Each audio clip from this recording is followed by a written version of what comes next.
Acheni tuombe. Baba, katika jina la Yesu tuko mbele zako asubuhi ya leo.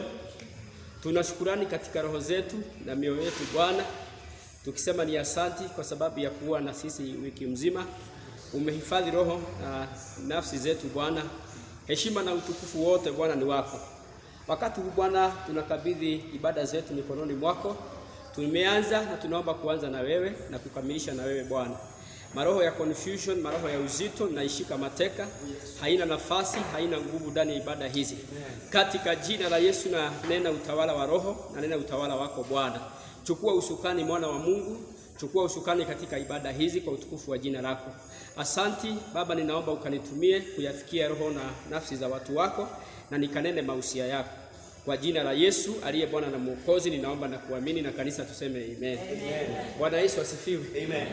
We can sit down in the presence of God.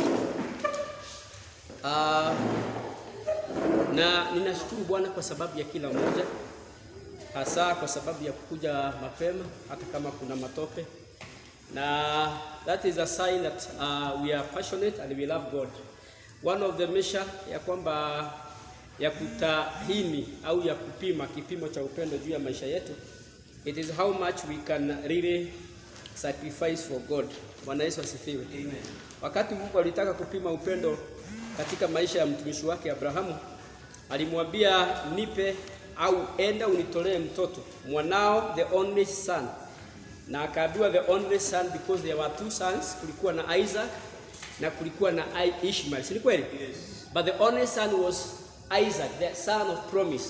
Na hiyo ndio ilikuwa kipimo. Na it was very hard for Abraham, lakini he qualified. Alipita huo mtihani mpaka akaitwa a father of faith. So ninashukuru Bwana.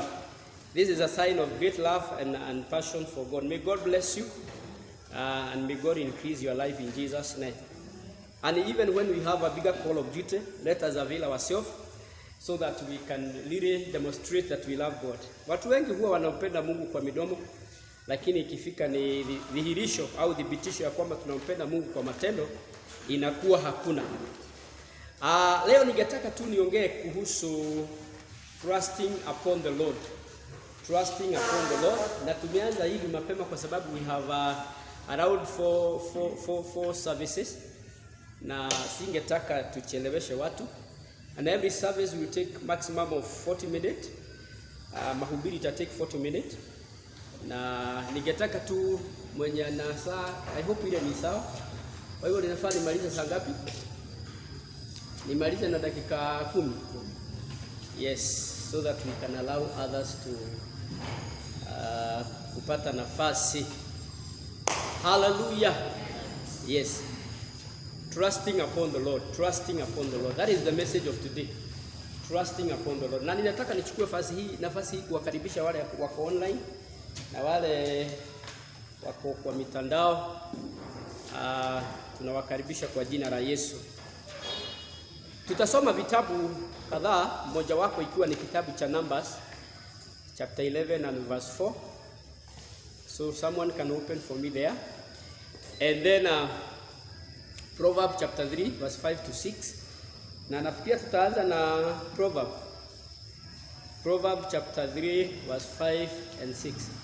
Mwalimu unaweza fungua hapo? Na ninatumai mnanisikia huko nyuma. Yes, Proverbs chapter 3 verse 5 to 6. Proverbs chapter 3 verse 5 to 6. Verse 5 says, Trust in the Lord with all thy heart, and lean not unto thy own understanding. In all thy ways acknowledge him, and he shall direct thy path. Amen. Maybe you can repeat it. Verse 5 says, Trust in the Lord with all thine heart, and lean not unto thine own understanding. Verse 6, in all thy ways acknowledge him, and he shall direct thy path. Amen. Bwana Yesu asifiwe. Amen. Nitaanza kwa kusema hivi, we are living in such days that most of people's trust in God have been eroded. Unanisikia? Most of people trust in God have been eroded. Na imekuwa eroded kwa sababu mingi. Devil is really fighting to discredit God and his promises and his love and his commitment for his people. Na ndio maana shetani akona bidii. Hata in fact sasa hivi mnaona what is happening. Na watu wako manyumbani, kuna watu wamepoteza kazi in the last 2 years now.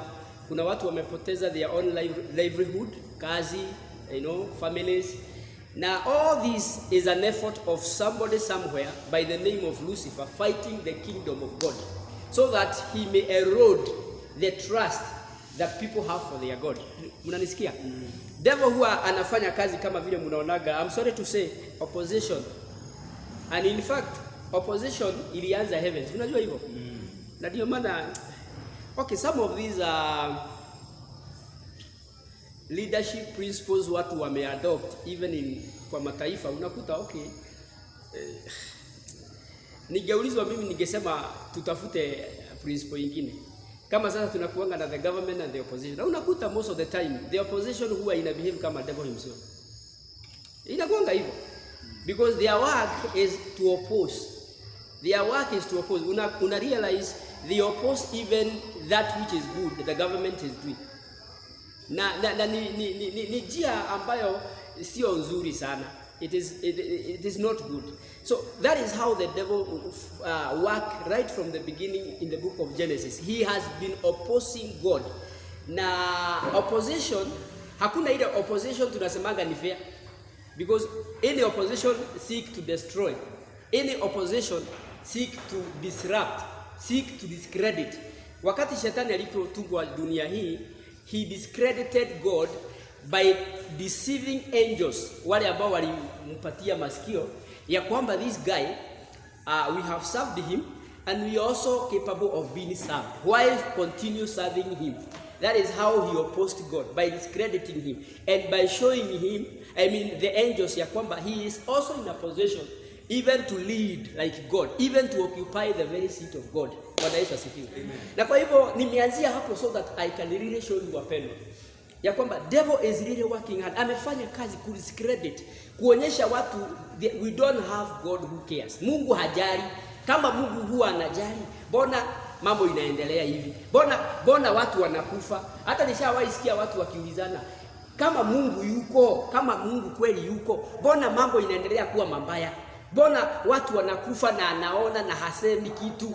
Lakini mambo haya yote ni njia ya shetani kujaribu ku discredit God and to remove people from God's love and his trust. Bwana Yesu asifiwe. Amen. Na mimi sijui ni how far you have been removed. Umeondolewa kutoka kwa trusting Mungu kiasi gani? Because any journey of faith between God and his people begin with a point we call trust. Even faith itself is a trust issue.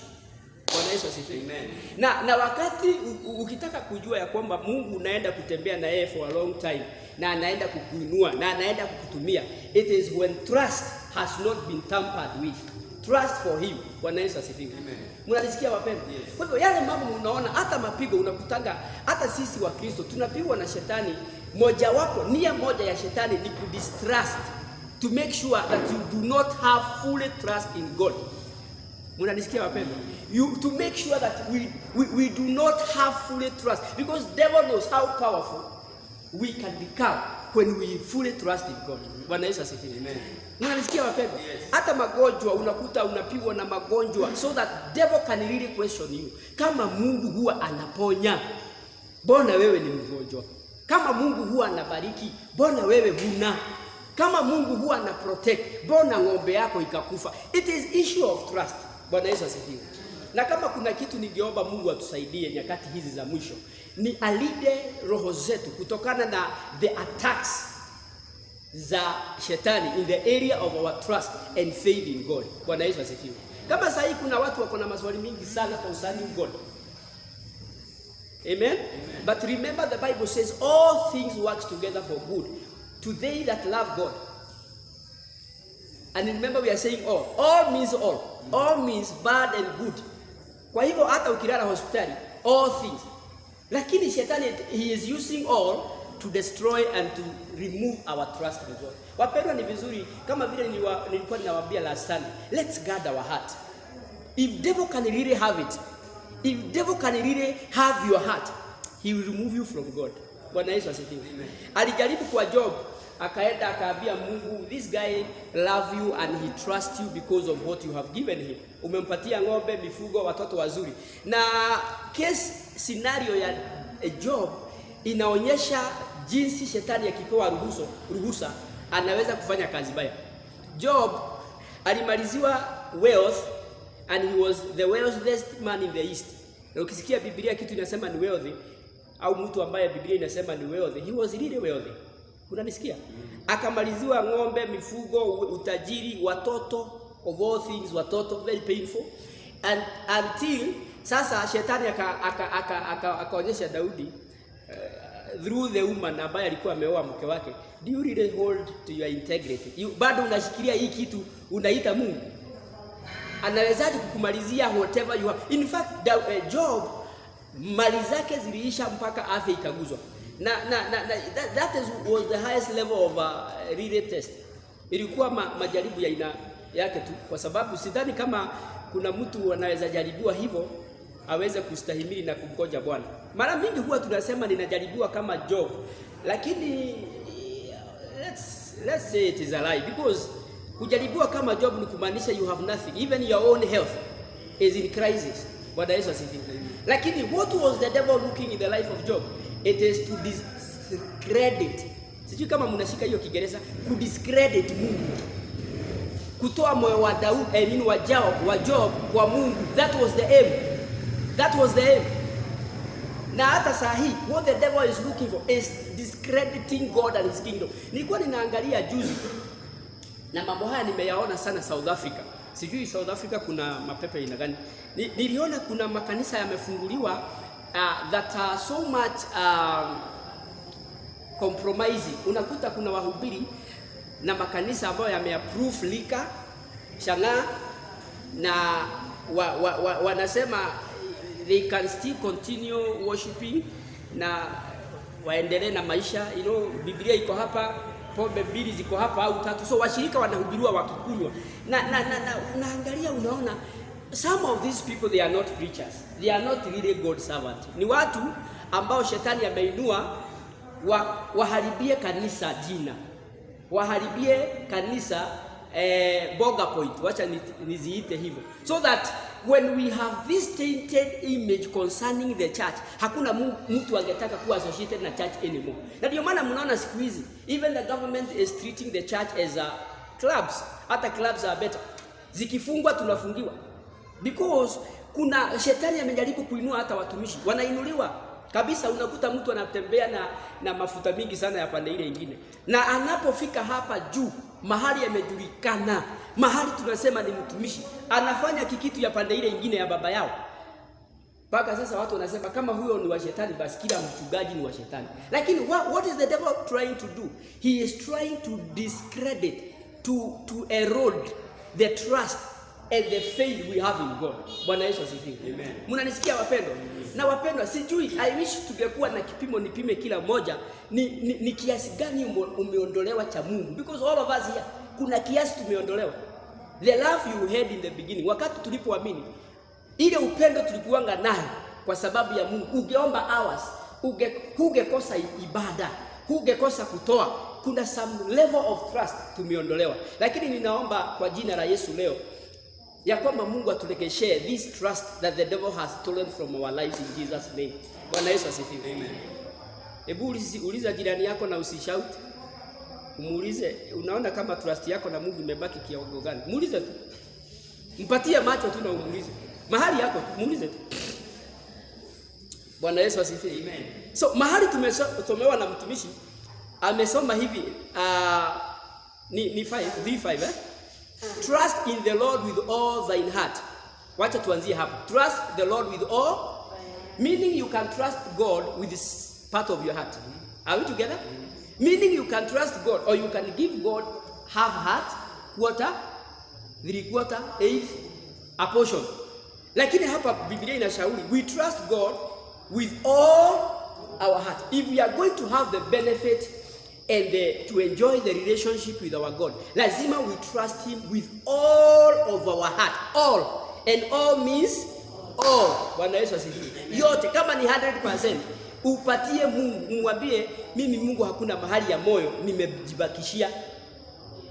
Lakini most of us unakutana kuna kasehemu tumebakisha ya job, kazi.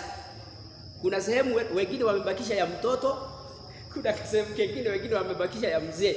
Yaani hapo hiyo kasehemu Mungu hawezi ingia. Lakini God is saying, trust me with all your heart. All of it. All of it. And then part B says,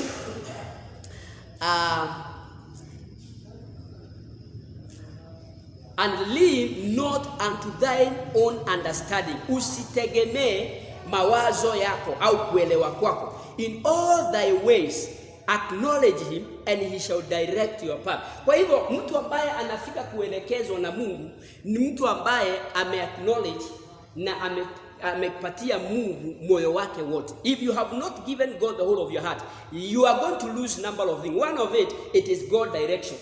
God will not direct your life.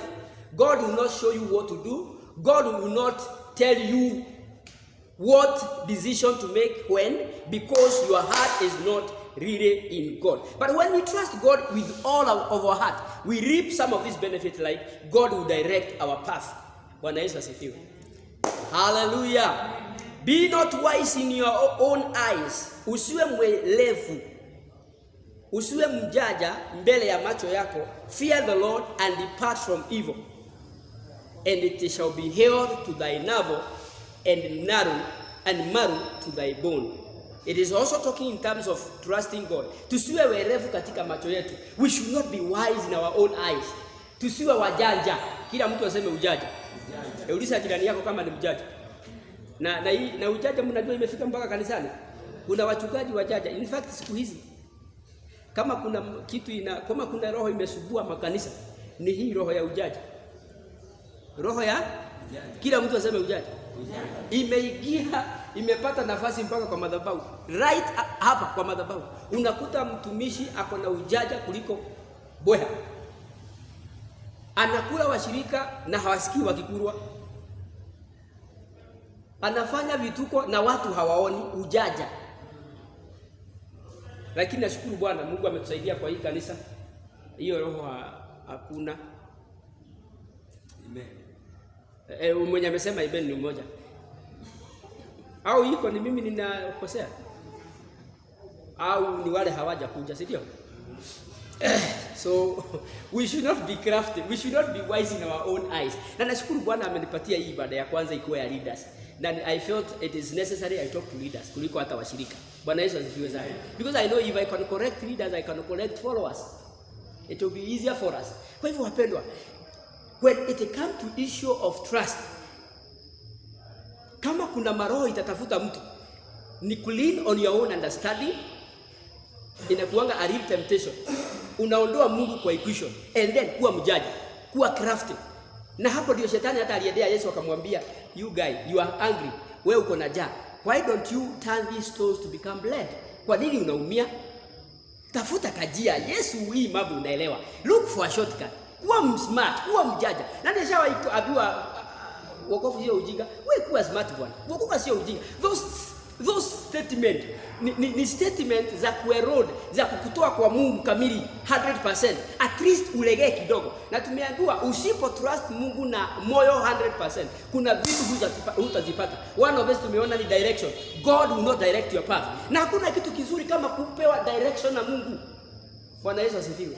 If all of us could have been led by God in the things that we do, wengine biashara, wengine kuoa, some of us unakuta ulifanya decision ambazo they are very weird. Si ni kweli?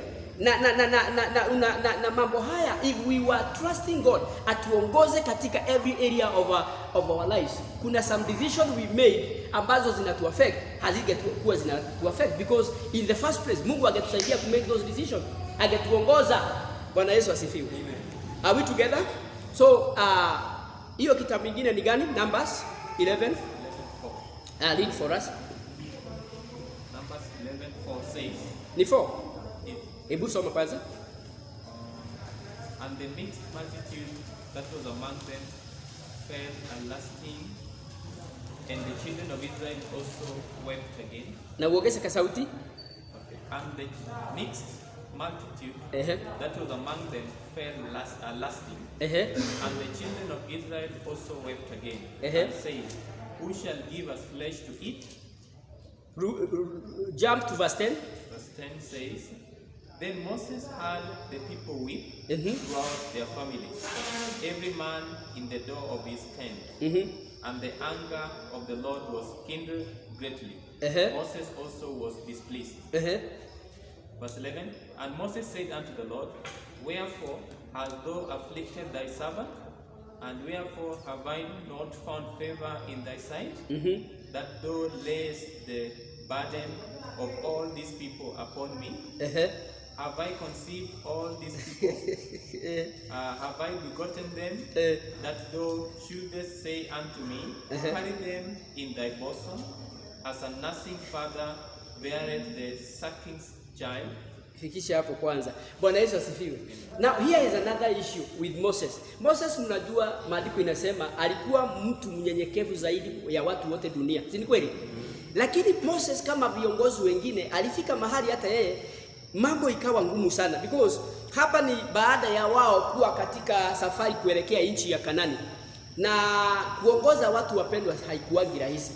Watu wanaonaga leader kama ako na easier time leading people, but I'm telling you there is nothing as hard as leading people. Munanisikia? And the hardest place to change in the life of a man is his heart. Kubadilisha moyo wa mwanadamu ni ngumu. Ni ngumu. Hawa watu tunaambiwa sasa mahali wamefika, na sio siku mingi baada ya kutoka Egypt, wameanza kukumbuka matikitiki, marenge na kitunguu, imetajwa hapo kitunguu na nyama, those kind of stuff. Na wameanza kulalamika, they are complaining, they are telling Moses, what do you mean ya kwamba ulitutoa Misri so that we miss, tukose vitu zote ambazo tulikuwa tunafurahia Misri? Moses, what do you mean? Hata maji ya kunawa, maji ya kukunywa ni issue. Why? Kwa nini ulitutoa Misri? Na wamesahau ya kwamba they were the one who cried for a long time to God, ya kwamba Mungu awakomboe. But now imefika mahali they have begin complaining, and God is hearing. Mungu anawasikia. Then verse 10 ndio Musa hapo sasa, na yeye amefika mahali ni amechoka.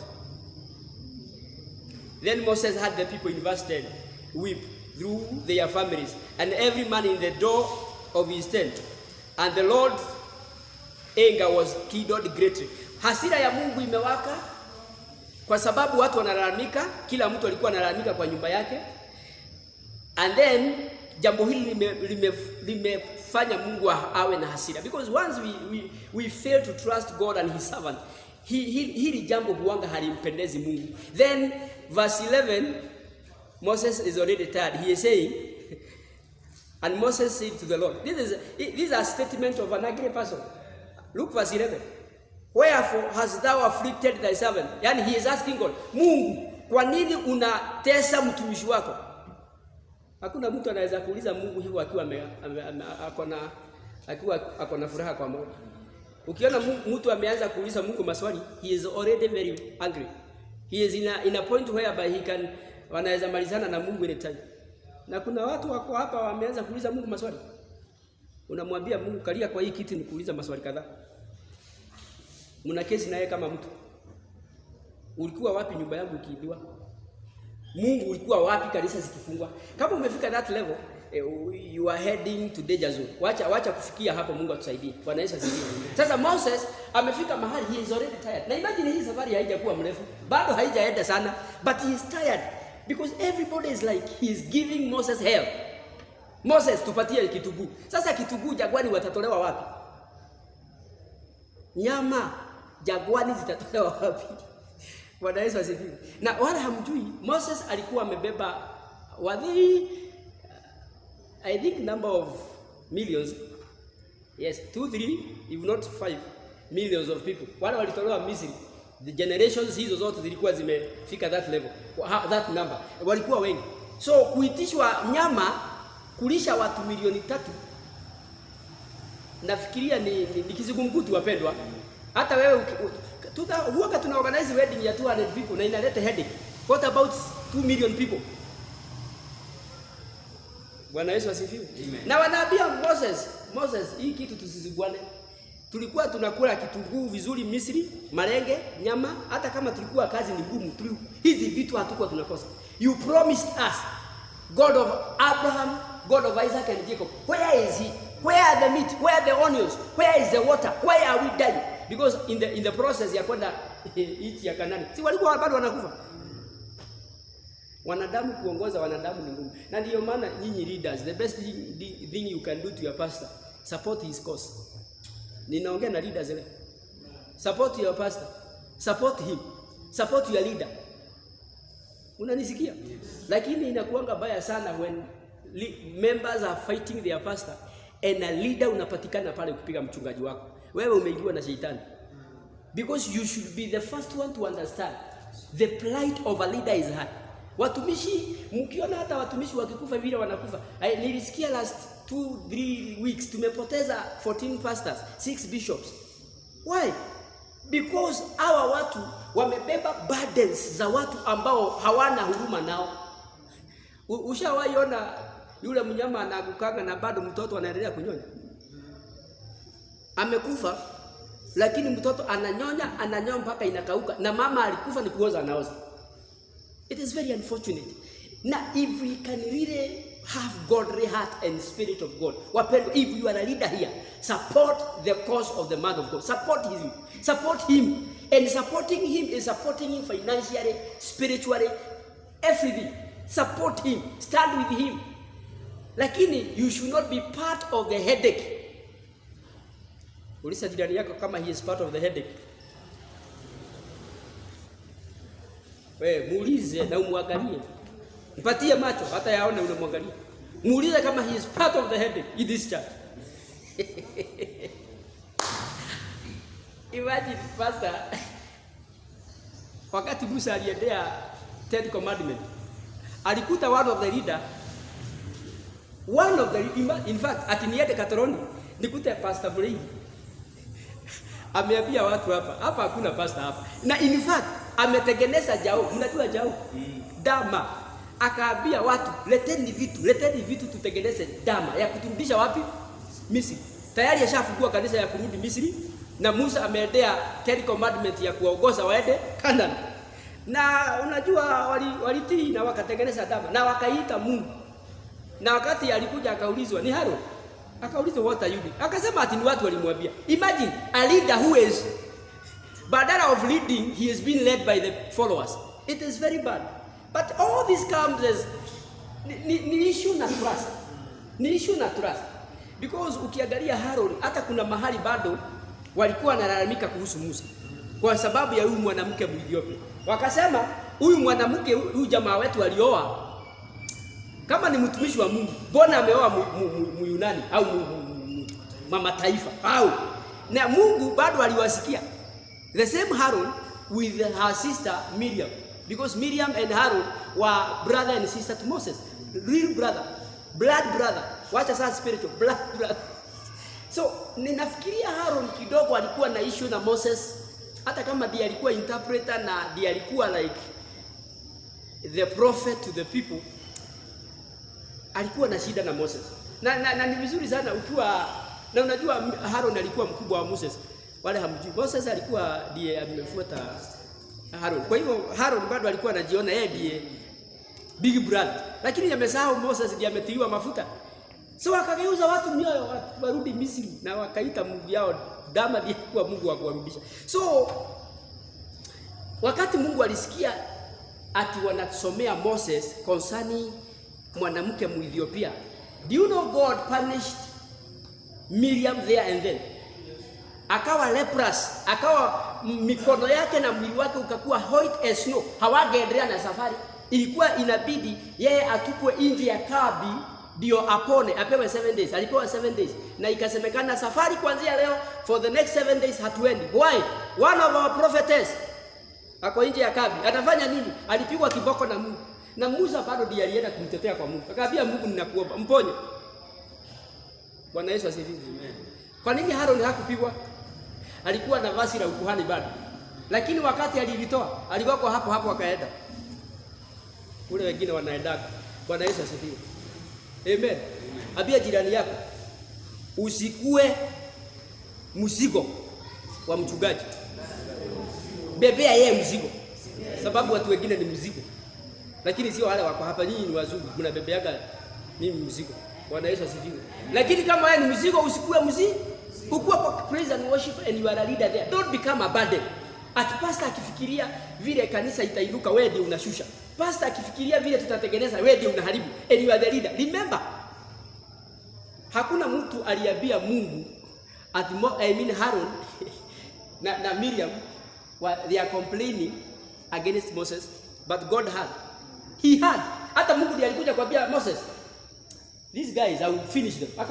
Akaambiwa they are speaking against me. Akawaambia Mungu aliambia Harun and Miriam, mimi huwa naongea na Moses face to face as you talk to a man, but you I speak to you in dreams and visions. Why dare talk about my servant Moses? Then they were really punished. Bwana Yesu asifiwe. Amen. All these zimetokana na the issue of trust. Na ninaomba Mungu sana atusaidie siku ya leo. Na ndio maana ninashukuru Bwana kwa sababu leaders ndio wamekuja wakiwa wa kwanza. Let us take care in the area of trust, because if the devil get access, akipata nafasi ya kuondoa trust yetu kwa leadership, kwa Mungu, kwa whatever we have been given to do, yani you have hard time. You become a tool of the devil rather than becoming the tool of God. Hata kwa familia, bibi akianza kukosa trust na mzee, she began fighting the man. Unakuta watoto hawatii mzee tena, wanaona mama ndiye mzuri. Na vita za baba na mama sizipelekwe kwa watoto. If you ukikosana na your husband au ukikosana na your wife, wale ambao ni wazee au ni wanaume, tafadhali do not involve your children in these battles. Because ukianza kuambia mtoto wako baba yenu ni ng'ombe sana, what are you creating in your little one? Unaumba nini? Vita zako let it remain in your bedroom. Vita zako endeni mpiganie na huko. Ukitoka huko panguza machozi, kuja kukua mwanamke sawa sawa. Kuna wanawake ninapenda sana, wanapigana na huwezi jua. Kukiwa na wageni anaweka face ya amani. Lakini nishawahi ona wanawake kukiwa na wageni ndiye anatoa face ya kuonyesha wageni hapa hadi na mondo hapa hakuna mtu. Hiyo ndio time amepata ya kuaibisha mzee.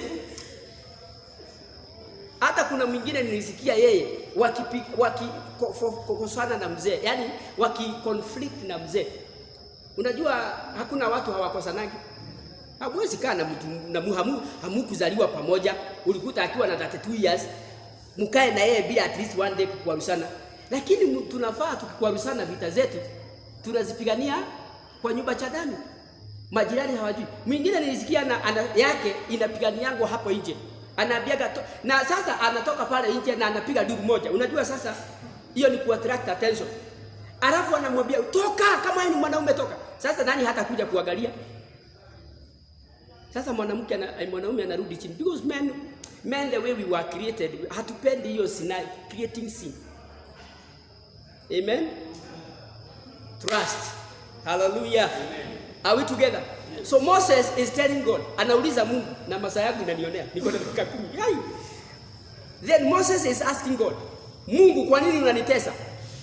Wherefore have I not found favor in thy sight, that thou layest the burden of all these people upon me? Mungu, mbona unaniwekelea mizigo ya watu hawa wote juu yangu? Have I conceived all these people? Imagine, ati anauliza Mungu, mimi ndiye niliwa conceive. Unanibebesha mizigo hii yote, mimi ndiye niliwa conceive, mimi ndiye niliwazaa. Thou should have I begotten them, that thou shouldest say unto me, carry them in thy bosom, as a nursing father beareth the sucking child, unto the land which thou swearest unto their fathers. Moses is bitter. Bwana Yesu asifiwe. Musa ana hasira, anauliza Mungu, mimi ndiye niliwakazaa, mimi ndiye niliwaleta dunia hii, ndio unibebesha hii mizigo ya watu wa aina hii. Moses is bitter already.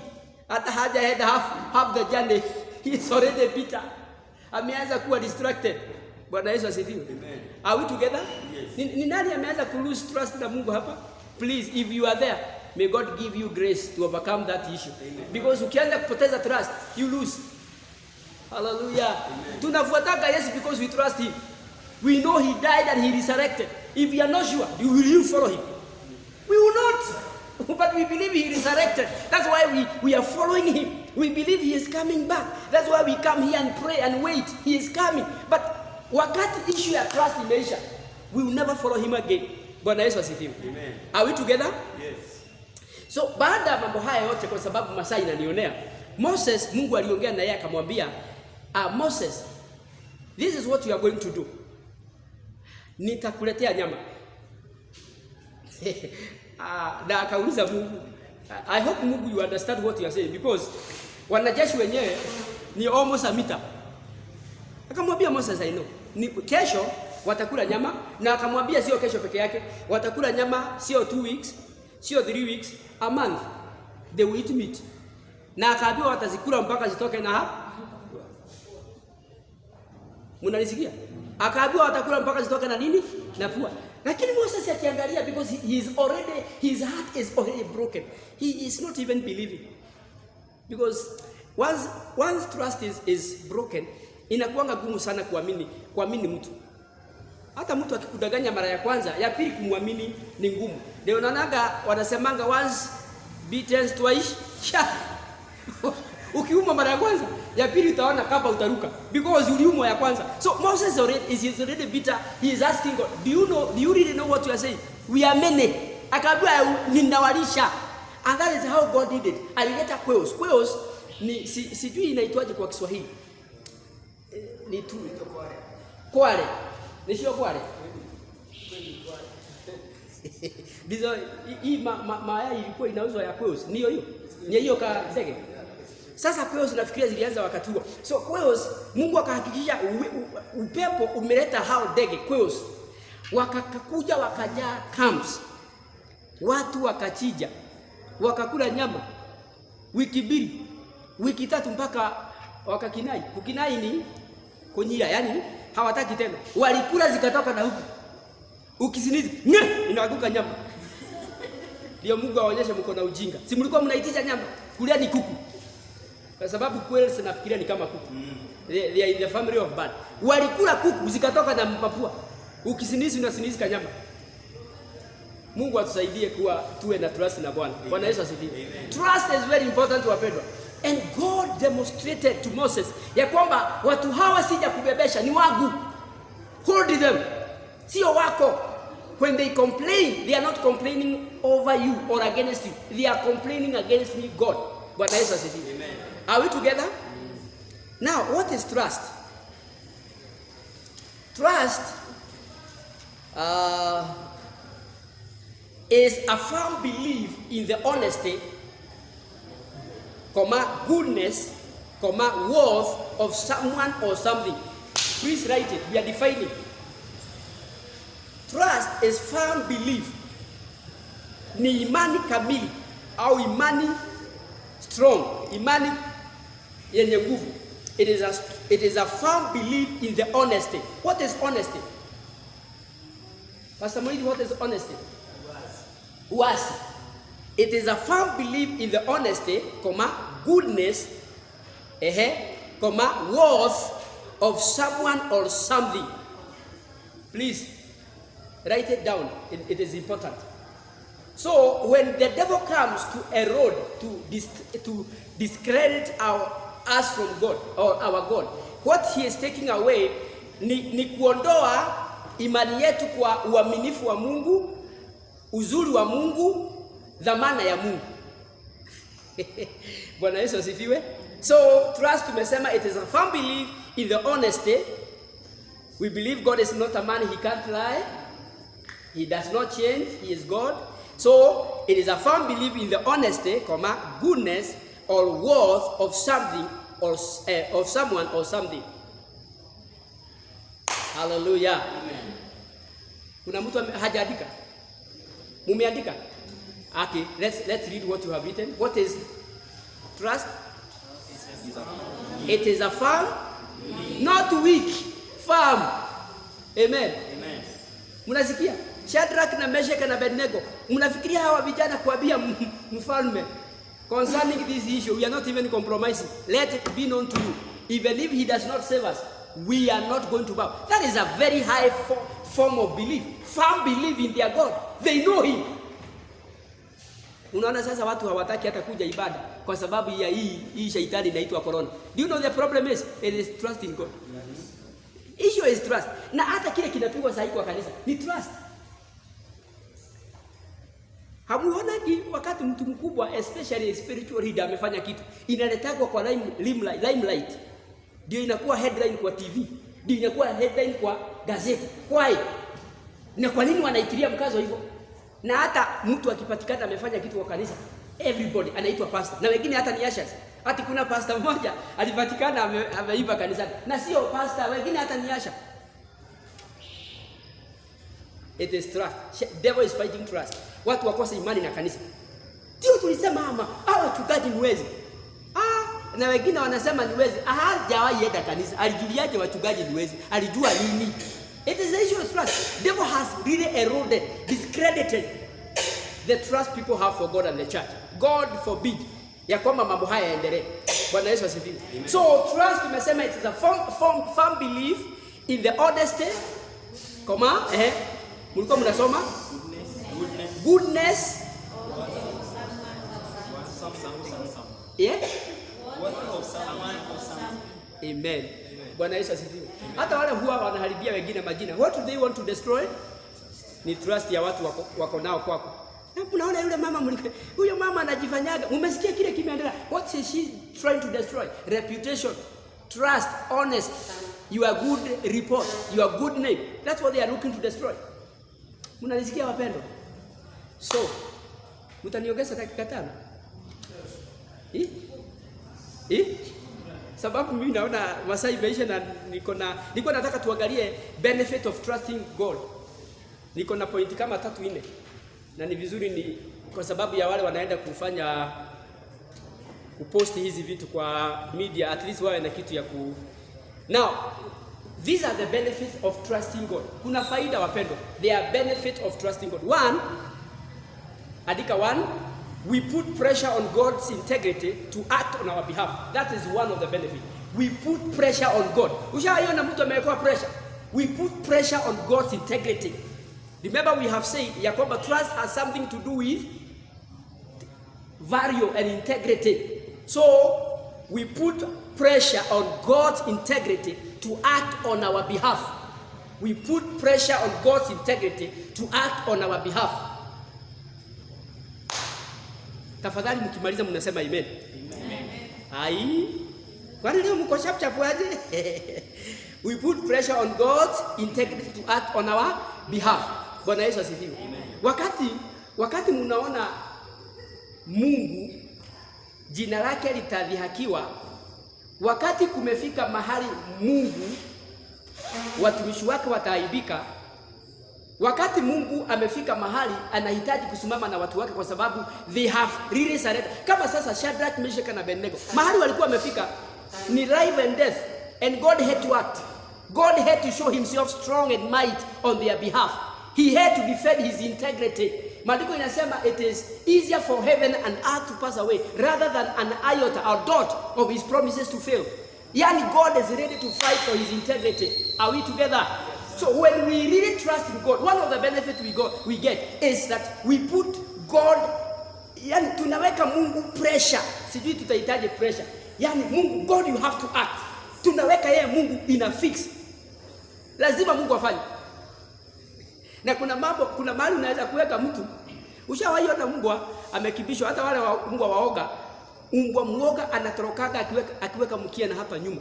Wacha afika maeneo ya kwao. Ndio utajua hakuna kitu kioga kikuwa kinajua nyumbani. Akifika nyumbani anatoa mkia nje na anakwambia sasa mahali imefika. Huko unifukuza ni kwa jirani, hapa ni kwetu. Na anakuwa fierce na atakuuma if you are not careful. Bwana Yesu asifiwe. Amen. So we put pressure on God's integrity to act on our behalf. Number 2, Trusting God drives away fear and strengthens our faith in Him.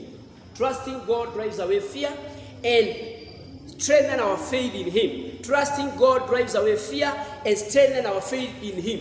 The reason why watu wanaogopa sahi hata hii kitu inaitwa corona, Regina. Unajua shida ni nini? Ni trust. Ushawahi na katoto kanashikwa kanatupwa juu hivi. Unaonanga akili? Hebu mtu akushike akutupa tu juu hivi. Tamwambia tafadhali hiyo michezo tuachie watoto. Lakini mtoto kwanza kakitupa juu, kanacheka. Anajua baba atashika. That is called trust. Na hiyo ndio imani Mungu anasema tukue nayo kwake.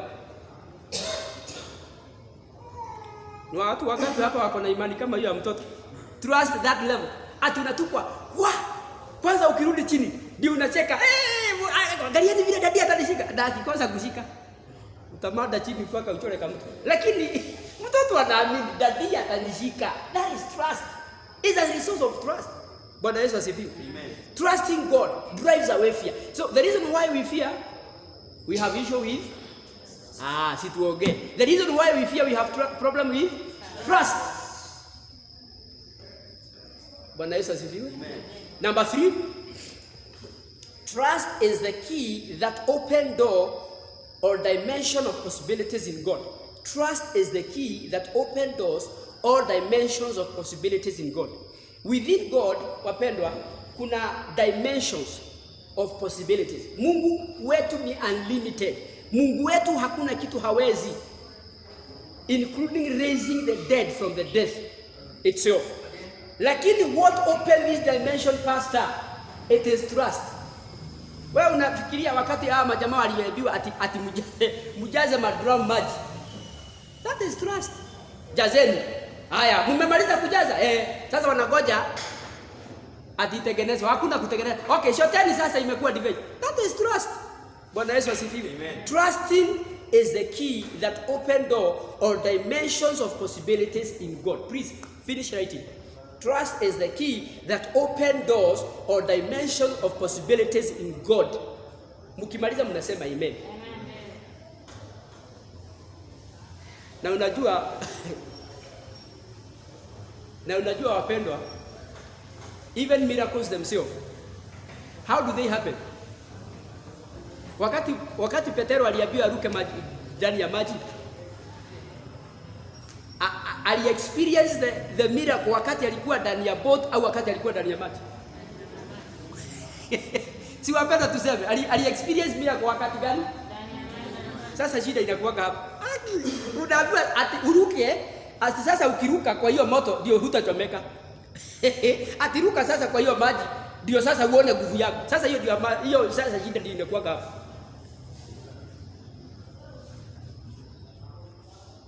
Mwalimu, sasa ukiruka ndio utaona sasa. Wewe ruka. Ai Mungu. Hii ni bahari bwana, hii sio karae. Ninaona ni bahari. Ruka. Sasa ukiruka ndio sasa utaona. Sasa shida ni hiyo. Hakuna kutest. Hakuna ni uruke. Kiumana. But what happens if we really trust him? We risk. So trust that it is the key that open that dimension of possibilities in God. Kuna dimension. Kwa Mungu kuna dimensions. Na ndio Musa wakati alipolia aonyeshwe aone Mungu aliambiwa aje? You see my back. You see my behind. Ndio maana aliandika Genesis. Right? Kwa Mungu kuna na wacha niwaambie, kama Moses aliona God back akaandika Genesis, na ukiona he taandika Revelation na mambo mengine mengi sana. So the issue is, wapendwa, we can't exhaust possibilities in God, but the key, it is trust. Amen. Bwana Yesu asifiwe. Amen. Tukienda na yeye kwa hoteli, nikuambia kula kuku. If you really trust me, unaniulizaga kwanza nionyeshe pesa au tutoke viazi. Lakini siku na watu nawaambiaga, wewe kwanza mimi nakujua uko kwanga na ujinga vingi sana. Wewe unaweza fanya tutoke viazi. Kuna watu unaweza, hebu nionyeshe uko na pesa. Hebu kwanza lipa. Because kuna mtu anaweza kukuambia ako nazo na hana. Lakini mtu ambaye una trust, do you ask him whether he has money? Pastor amesema niku akiitisha kuku kula. Ni nini nakufanya ukule na confidence? Trust you have in him. Lakini kuna mtu atakwambia hebu tukule, mwambie hebu angalia vizuri kama pesa iko. Au aisho uko nayo ibiri pa kwanza, because trust issue.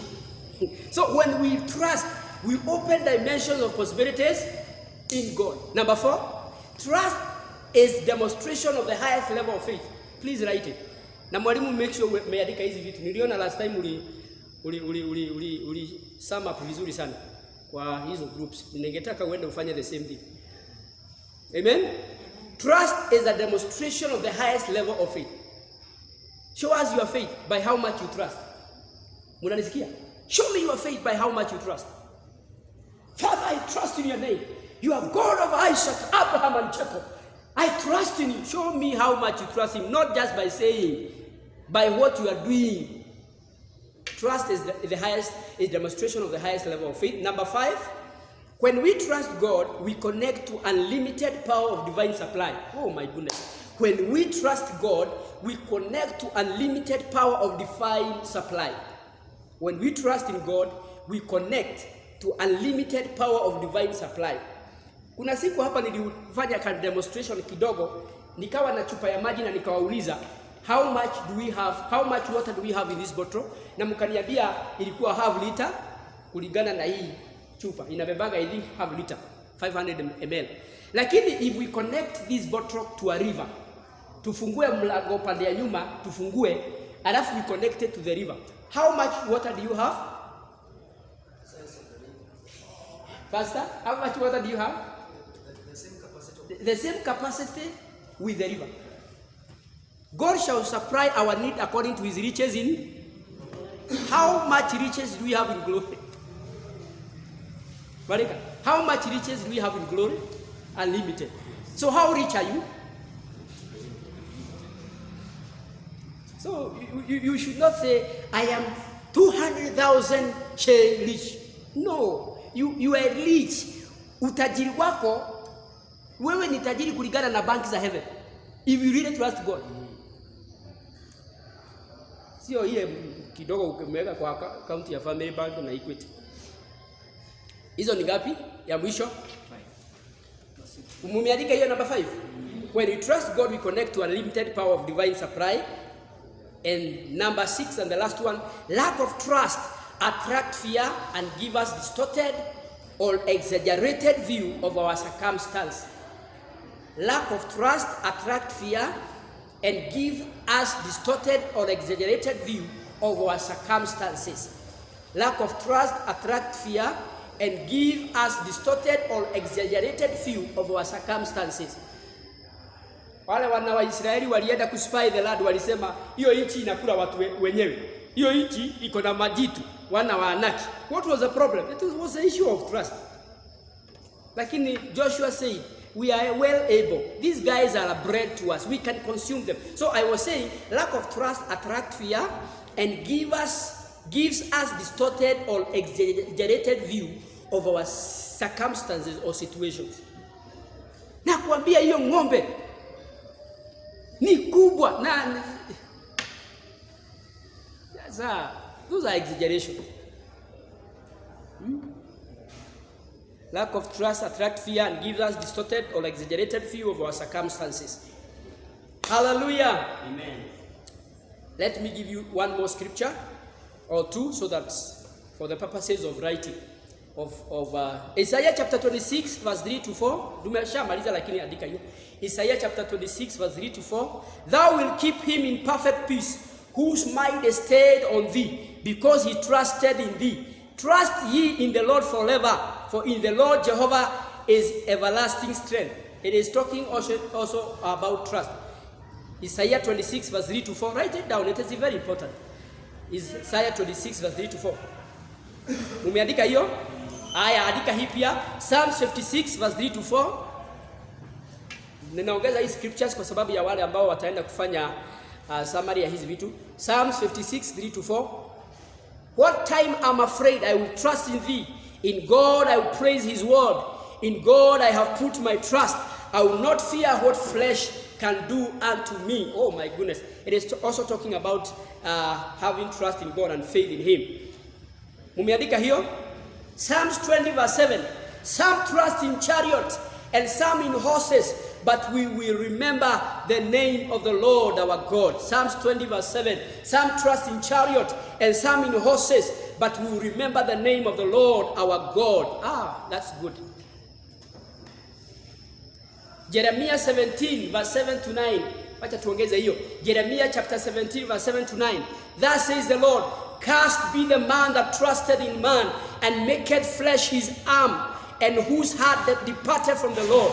For he shall be like the heath in the desert, and shall not see when good cometh. Oh.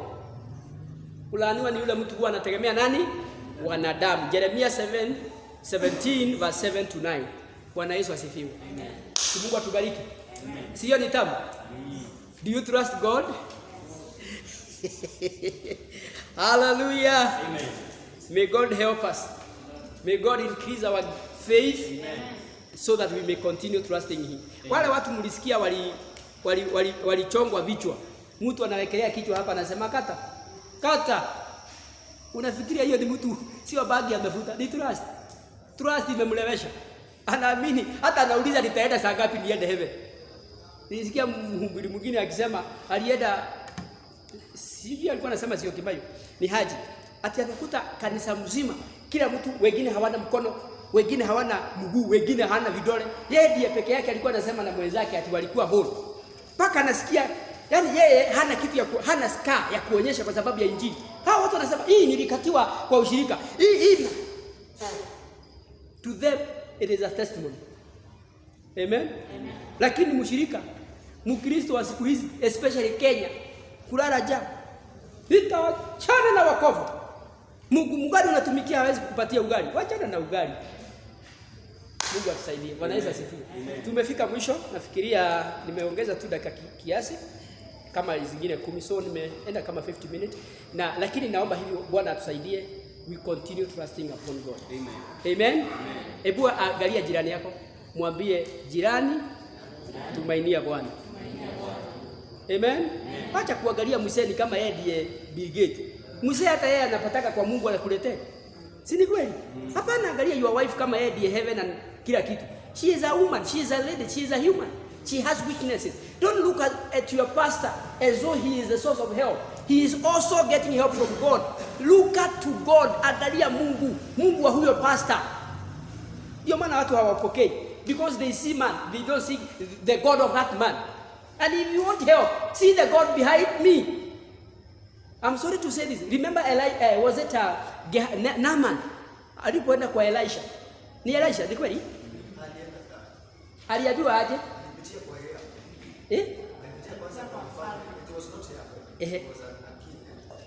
Yes. Akamwambia, akamlifaa kwa Elisha. Yeah, the Syrian officer. Aliambiwa, in fact tunakutuka huyo nabii hakutoka hata kwa kitanda. Alimwambia enda uoge kwa mto fulani, na hiyo kamuto inasemekananga haikuwa kamuto kazuri. Lakini kwa sababu ya kuamini mtumishi, hata kama kamuto haikai vizuri, alienda akawa kama uso ikawa kama ya mtoto. That is called trust. Bwana Yesu asifiwe. See the God of a man, see the God behind this man, see the grace in his life, trust in that grace. Lakini watu wanaangalia people as people. Hata mimi niko na trosa kama yeye. Wacha upuzi. Men are dimensional. We have dimensions of grace. Si hata yeye ni mwanamume kama wacha na hiyo ni upuzi. Uko nayo. Bwana Yesu asifiwe. Father, in Jesus name we bless you because of that word. Naomba likalete manufaa katika roho zetu. Tusaidie kutumainia na kuendelea kukutumainia katika jina la Yesu. Wakati huu Bwana tunaenda kutoa sadaka zetu na zaka zetu. Naomba Bwana ukatubariki tunapotoa. Na tunazitakazisha mbele zako kwa damu ya Yesu na tunazipokea kwa shukrani. Kwa jina la Yesu naomba na kuamini. Amen. Walio na tithe kujeni hapa mbele. Tafadhali patia watu bahasha.